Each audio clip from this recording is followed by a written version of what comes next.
Վերջին 3.5 տարիների ընթացքում Երևան քաղաքը հարստացել է կանաչ ֆոնդով եւ այդ կանաչ ֆոնդը մոտավորապես կազմում է 60 հեկտար, ինչը իր ծավալներով ավելին է, քան դրան նախորդած 22 տարիների ընթացքում ստեղծված կանաչ տարածքները։ Եվ շատ կարևոր է նաև, պարոն Բեգոյան, այն արձանագրումը, որ մենք իրապես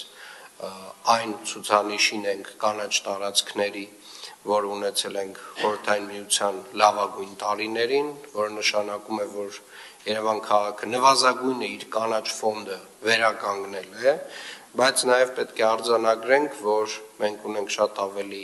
մեծ նպատակներ եւ այդ նպատակներին հասնելու համար այս տարի նույնպես ակնկալվում է ձեզանից մեծ ծավալի աշխատանքներ, մասնավորապես նոր վարչական շրջանում մենք ունենք մեծ տարածք, որտեղ այս տարի պետք է արդեն իրականացնենք աշխատանքներ եւ այնտեղ նաեւ ընդհանրում եմ քանդման որոշակի աշխատանքներ դեռևս ունենք,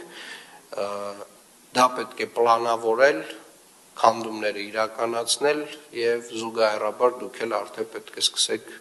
իրականացնել կանաչապատման աշխատանքները։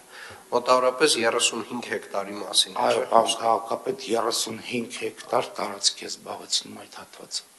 Շնորհակալ եմ, սա նշանակում է հարգելի գործընկերներ, հասարակական կարգի պահպանությունը, մեր նոր վարչական շրջանը նույնպես ակտիվորեն պետք է ներգրաված լինեն նախապատրաստական աշխատանքներում եւ պարոն Բեգոյան, խնդրում եմ արդեն պլանավորել ժամանակացույցը։ Եղավ, պարոն։ Շնորհակալ եմ։